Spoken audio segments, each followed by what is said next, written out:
എല്ലാവർക്കും നമസ്കാരം. മരക്കുറ്റിയിൽ നിന്നും ചെറുതേൻ എടുക്കുന്നത് എങ്ങനെയെന്നും ചെറുതേൻ ഈച്ചയെ എങ്ങനെ മറ്റൊരു സെറ്റ് ഈച്ചകളാക്കി മാറ്റാമെന്നുള്ള ഒരു വീഡിയോയുമായിട്ടാണ് ഇന്ന് ഞാൻ എത്തിയിരിക്കുന്നത്. മാർച്ച് മാസം അവസാന ആഴ്ചകളിലാണ് സാധാരണയായിട്ട് തേനെടുക്കാറുള്ളത്. അതായത് മഴക്കാലത്തിന് തൊട്ടു മുമ്പുള്ള ആഴ്ചകൾ. ഏറ്റവും കൂടുതൽ ഔഷധ ഗുണമുള്ളതും വിലയുള്ളതുമായ തേനാണ് ചെറുതേൻ. ചെറുതേൻ എടുക്കുന്ന സമയങ്ങളിൽ തേനീച്ചയെ ശല്യപ്പെടുത്താതെയും അതിൻ്റെ മുട്ടകൾ നശിപ്പിക്കാതെയും വേണം തേനെടുക്കുവാൻ. എന്നാൽ ഇവിടെ അതിന് കഴിയുമെന്ന് തോന്നുന്നില്ല. ഇവരെ വളരെയധികം ബുദ്ധിമുട്ടിച്ചേ തേനെടുക്കാൻ പറ്റൂ എന്ന് തോന്നുന്നു. എന്നാലും ഇവിടെ ഞങ്ങൾ തേനെടുക്കുന്ന രീതി ഒന്ന് കണ്ടു നോക്കൂ. ഇഷ്ടപ്പെട്ടാൽ ലൈക്കും കമൻറ്റും എല്ലാവരും ചെയ്യണേ. കോടാലി കൊണ്ട് ആദ്യം കുറേ വെട്ടി നോക്കി. പക്ഷേ തേക്കും കുറ്റിയായതിനാൽ എത്ര പണിപ്പെട്ടിട്ടും ഈച്ചയെല്ലാം പറന്നു പോകുന്നതല്ലാതെ ഒറ്റ വെട്ടും കാര്യമായി ഏറ്റില്ല.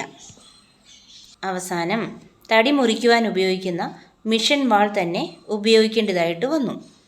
തേൻ എത്രയുണ്ടെന്നും തേനീച്ചയുടേതായ യാതൊരു കാര്യവും മരക്കുറ്റി ആയതിനാൽ മനസ്സിലാക്കിയെടുക്കുവാൻ പറ്റുന്നതല്ലായിരുന്നു. എന്നാലും മിഷൻ വാൾ ഉപയോഗിച്ചു തന്നെ മരക്കുറ്റിയെ ചെറിയ കഷ്ണങ്ങളാക്കി മാറ്റി. നോക്കിക്കേ, തേനീച്ചയ്ക്കോ തേനീച്ചയുടെ മുട്ടയ്ക്കോ അധികം കേടൊന്നും വരാതെ തന്നെ മുറിച്ചു മാറ്റുവാൻ കഴിഞ്ഞു.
പീസുകളാക്കി മുറിച്ചു മാറ്റി വെച്ചിരിക്കുന്ന മരക്കുറ്റിയിലുള്ള എല്ലാ മുട്ടകളെയും റാണിയെയും നേരത്തെ തയ്യാറാക്കി വെച്ചിരിക്കുന്ന ഹോളിട്ട ചെറിയൊരു മൺകലത്തിലേക്ക് മാറ്റി സെറ്റ് ചെയ്തു. ഇതിൽ റാണി ഉണ്ടായിരുന്നു, എന്നാൽ അതിൻ്റെ വീഡിയോ എടുക്കാനായിട്ട് സാധിച്ചിരുന്നില്ല. ഇതിൽ ശ്രദ്ധിക്കേണ്ട കാര്യം, തേനെടുക്കാൻ തുടങ്ങുമ്പോൾ റാണി വേഗം തന്നെ മുട്ടയുടെ അറകളിലേക്ക് തന്നെ ഒതുങ്ങിക്കൂടുവാനായിട്ട് ശ്രമിക്കാറുണ്ട്. അതുകൊണ്ട് വേറെ നമ്മൾ സെറ്റ് ചെയ്യുമ്പോൾ അതിൽ റാണിയുടെ സാന്നിധ്യം ഉണ്ടെന്ന് ഉറപ്പുവരുത്തേണ്ടതാണ്. റാണിയില്ലാതെ ഈ തേനീച്ചകളെ സെറ്റ് ചെയ്യുന്നത് കൊണ്ട് യാതൊരു പ്രയോജനവും ഉണ്ടാവില്ല. പിന്നീട് ആ കലത്തിൻ്റെ വായ തുണി കൊണ്ട് തന്നെ മൂടിക്കിട്ടുക.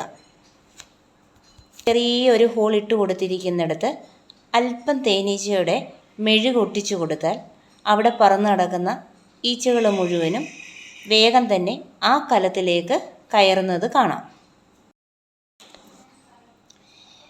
ഈച്ചയെല്ലാം കയറിയതിന് ശേഷം പിന്നീട് മഴയും വെയിലും ഏൽക്കാത്തതായ ഒരു സ്ഥലത്ത് ഈ കലം വെച്ച് കൊടുക്കുക. ഇനിയും വീണ്ടും അടുത്ത മാർച്ച് മാസം ആകുമ്പോഴത്തേക്ക് നല്ലതായിട്ട് തേനെടുക്കാൻ സാധിക്കും. ഒരു തേനീച്ചപ്പെട്ടിയിൽ നിന്നും തേനെടുക്കുന്നത് പോലെ അത്ര ഈസി ആയിട്ട് ഒരു മരക്കുറ്റിയിൽ നിന്നും തേനെടുക്കുവാൻ നമുക്ക് കഴിയില്ല. അവയെ സംരക്ഷിച്ച് ഒരു സെറ്റാക്കി എടുക്കുവാൻ അത്ര എളുപ്പമുള്ള കാര്യവുമല്ല. എന്നാൽ ക്ഷമയോടുകൂടിയുള്ള പരിശ്രമവും നമ്മെ നല്ലൊരു വിജയത്തിലേക്ക് എത്തിക്കും. അപ്പോൾ അടുത്ത മാർച്ച് മാസത്തിൽ എല്ലാവരും തേനെടുക്കുവാൻ ഞങ്ങളോടൊപ്പം തേൻ കുടിക്കുവാനും വരണേ. ഇനിയും നല്ലൊരു വ്യത്യസ്തമായ വീഡിയോയുമായി വീണ്ടും നമുക്ക് കാണാം.